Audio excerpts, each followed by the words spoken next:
ప్రార్థన చేసుకుందాం. పరిశుద్ధుడా, మీకే స్తుతులు స్తోత్రాలు చెల్లిస్తూ ఉన్నాం. ఈ ప్రాతకాల ఆరాధనలో తండ్రి, మీ సన్నిధి నిత్యము మాతో ఉంచండి. ఆరాధన అంతటలో మహిమ ఘనత ప్రభావాలు మీకు ఆరోపిస్తూ యేసు ప్రభు వారి పరిశుద్ధ నామమున వేడుకొనుచున్నాము తండ్రి. ఆమేన్.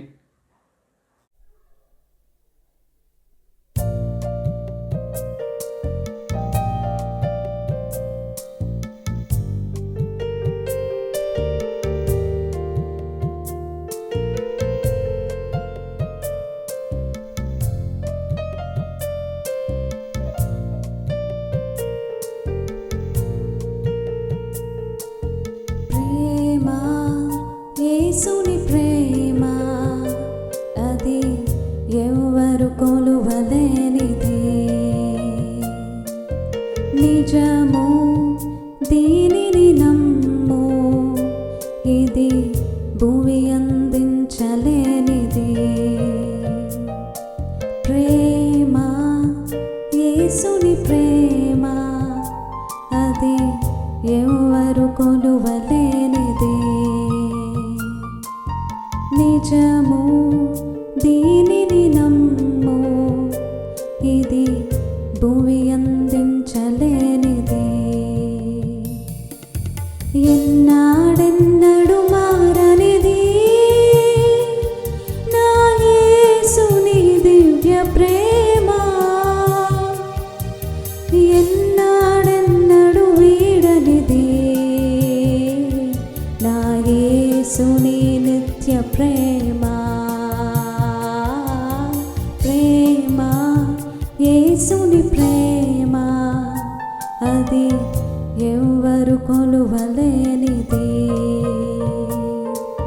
నిజము దీనిని నమ్ము, ఇది భూమి అందించలేనిది. బంధుమిత్రుల వెలుగుచున్న ప్రేమ దీపము, నూనె ఉన్నంత కాలమే వెలుగునిచ్చి ఆరిపోవును. బంధుమిత్రుల యందు వెలుగుచున్న ప్రేమ దీపము, నూనె ఉన్నంత కాలమే వెలుగునిచ్చి ఆరిపోవును. ఎన్నాడెన్నడు మారనిది నా యేసుని దివ్య ప్రేమ, ఎన్నడెన్నడు వీడనిది నా యేసుని నిత్య ప్రేమ. ప్రేమ యేసుని ప్రేమ అది ఎవరు కొలువలేనిది, నిజము దీనిని నమ్ము, ఇది భూమి అందించలేనిది.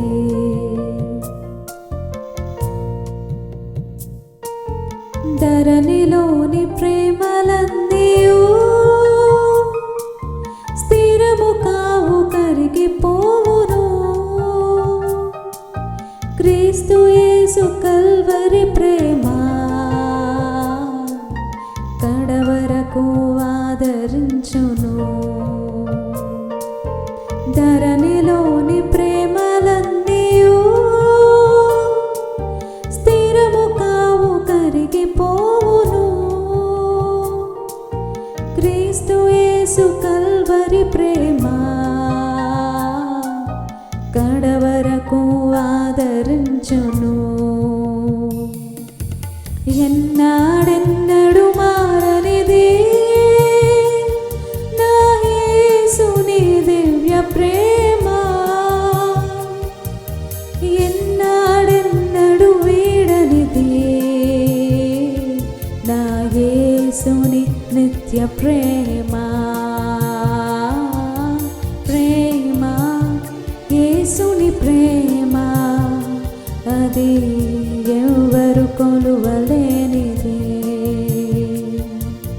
నిజము దీనిని నమ్ము, ఇది భూమి అందించలేనిది.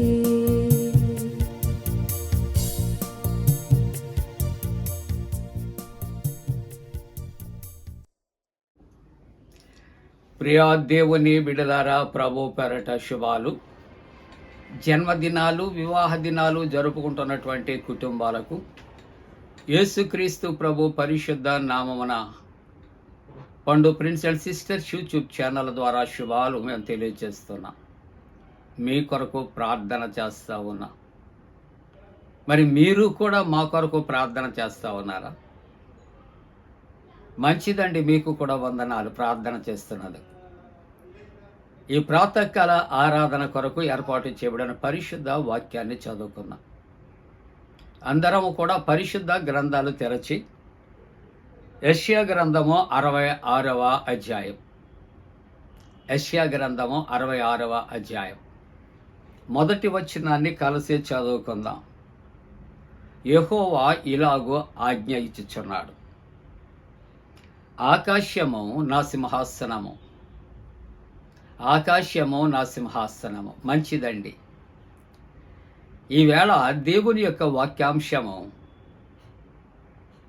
ఆకాశము ఆయన సింహాసనము. సింహాసనాలు చాలా చూస్తూ ఉంటాం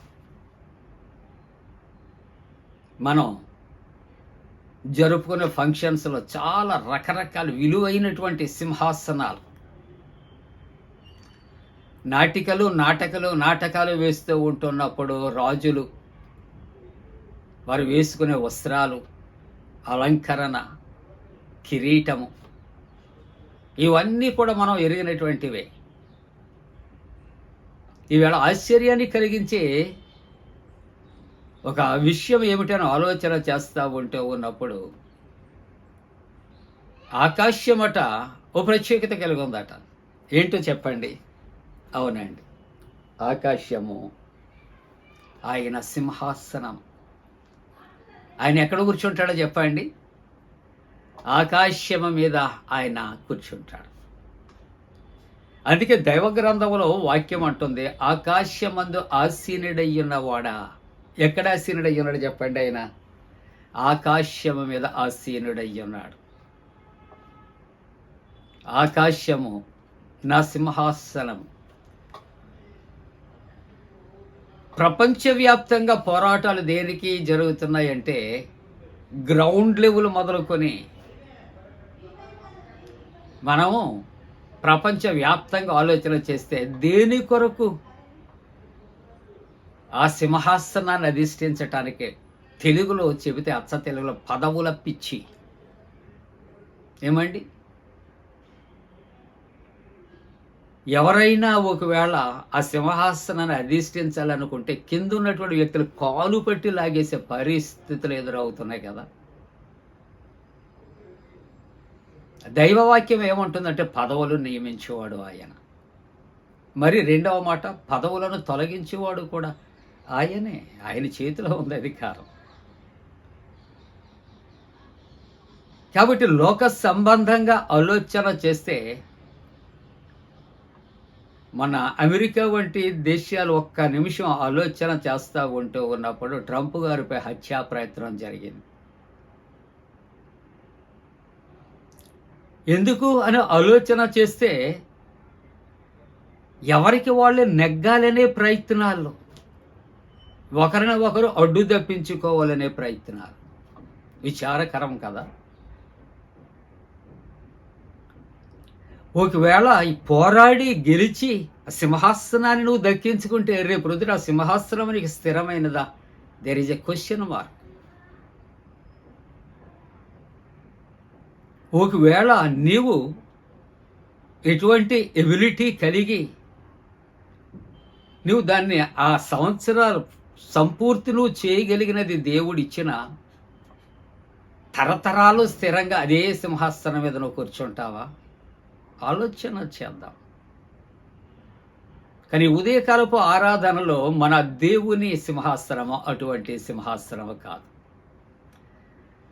దాన్ని టచ్ చేయటానికి ఎవరికి హక్కు లేదండి. ఏమండి, దేవుని యొక్క మందస్సాన్ని ముట్టుకున్నవారు అక్కడికక్కడ పడి చనిపోయారు.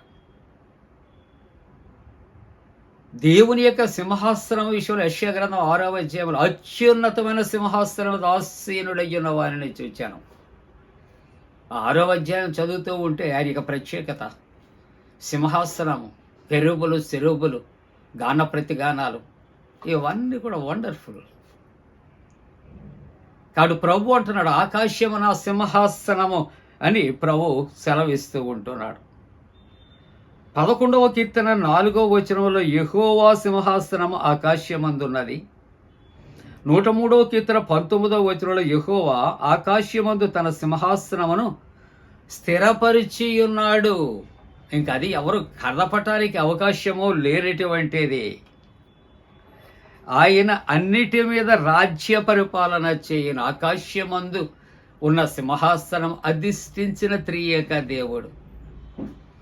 ఆయన అక్కడ నుండి రాజ్య పరిపాలన ఆయన చేస్తాడు అని దేవుని యొక్క వాక్యం. దానియేలు గ్రంథం 7వ అధ్యాయం 9వ వచనములో ఆయన సింహాసనం అగ్ని జ్వాలల వలె మండుచు ఉన్నది. చూసారా అండి, దేవుని యొక్క సింహాసనం ఆకాశం అందుంది, రాజ్య పరిపాలన చేస్తుంది, అగ్ని జ్వాలలు మండుచు ఉన్నాయి. కాబట్టి విలాపవాక్యాలు 5వ అధ్యాయం 19వ వచనములో యెహోవా సింహాసనము తరతరములు ఉండును. ఇందాక నేను చెప్పాను ఉపోద్ఘాతములు. అది ఈ వేళెక్కితే రేపు ప్రొద్దుట మళ్ళీ కొత్త పర్సన్ ఎక్కటానికి కాదు. ఇది తరతరములకు ఆయన యొక్క సింహాసనము ఉంటూ ఉన్నది. అంతేకాకుండా దేవుని యొక్క వాక్యములో మత్తయి సువార్త 5వ అధ్యాయం 34వ వచనంలో ఆకాశము తోడనవద్దు, ఎందుకంటే అది ఆ దేవుని యొక్క సింహాసనము.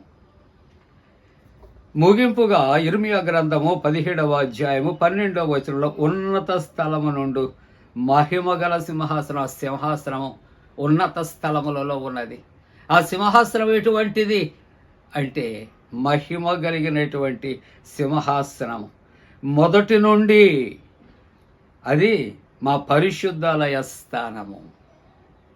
పరిశుద్ధాలయ స్థానములో దేవుని యొక్క సింహాసనం మీద అధిష్ఠించి, పరిశుద్ధమైన సింహాసనం మీద అధిష్ఠించి, అగ్నిజ్వాలల చేత నింపబడినటువంటి సింహాసనం మీద అధిష్ఠించి రాజ్య పరిపాలన ఆయన చేయొచ్చున్నాడు. ఓ దినాన్న రాబోతూ ఉన్నాడు న్యాయాన్ని ఆయన మరలా తీర్చడానికి. కాబట్టి మనం అందరమును కూడా ఇటువైపు చూసి ప్రార్థన చేద్దాం. ఎటు బ్యాచ్ ఉందా, ఎటు గ్రూప్ ఉందా, ఎక్కడ ఏది ఉందో అటు చూస్తున్నావా? వద్దు. కొండల తట్టున కన్నులు ఎత్తుచున్నానని 121వ కీర్తనలో ఉన్నటువంటి భావం ఏంటంటే ఆకాశమందు మన దేవుడు ఉన్నాడు. సింహాసనం ఆకాశమందు స్థిరపరచబడి ఉంది కాబట్టి కొండల తట్టున కన్నులు ఎత్తుచున్నాను అంటున్నాడు భక్తుడు దావీదు. అలాగే మనము కూడా ఆకాశమందు ఆసీనుడైనటువంటి దేవుని సింహాసనం వైపు మన కన్నులెత్తి చూద్దాం. అలా చూడటానికి, ప్రార్థించడానికి, పొందుకుంటానికి దేవుడు తన పరిశుద్ధాత్మ కూడిన మనపై మెండుగా కుమరించురుగాక. ఆమేన్. ప్రార్థన. పరిశుద్ధుడా, ఆకాశమందు ఆసీనుడవై ఉన్నవాడా, దేవా మమ్మలను పరిశీలిస్తున్నావు నాయన, తోడుగా ఉన్నటువంటి తండ్రి. జన్మదినాలు, వివాహ దినాలు జరుపుకుంటున్న కుటుంబాలు ఆశీర్వదించాడు. టెట్ ఎగ్జామ్ కొరకు, డిఎస్సి కొరకు తదితర పరీక్షలు రాయబోతున్నటువంటి బిడ్డలకు జాయిబు కలుగుచ్చే. వివాహ వ్యవస్థలో ప్రవేశించే యవనస్తులకు నాయన జాయిబు కలుగుచ్చే. ఉద్యోగ ప్రయత్నాల బిడ్డలకు మేలు చేయండి. యేసు నామమున వేడుకొంచున్నాం తండ్రి. ఆమేన్. పరలోకమందున మా తండ్రి, నీ నామం పరిశుద్ధపరచబడనుగాక, నీ రాజ్యం వచ్చునుగాక, నీ చిత్తం పరలోకమందున వేర్చినట్టు భూమి అందు నెరవేరునుగాక. మా ఇందిన ఆహారం నేడు మా దాయిచ్చే. మా ఎడల ప్రార్థన చేసిన వారిని క్షమించిన ప్రకారముల ప్రథమ క్షమించము, శోధంలోనే తెక్క కీడు నుండి తప్పించము. రాజ్యము, శక్తి, మహిమ నిరంతరము నీవే ఉన్నవి. ఆమేన్. మన పరమ తండ్రి అయిన దేవుని యొక్క ప్రేమయు, ప్రభువైన యేసుక్రీస్తు ప్రభు కృపయు, పరిశుద్ధాత్మక అన్యోన్య సహవాసము ప్రాతకాల ఆరాధనలో ప్రభువుని ఆరాధిస్తున్న ప్రతి కుటుంబానికి తోడుగుండి సంరక్షించి కాపాడునుగాక. ఆమేన్.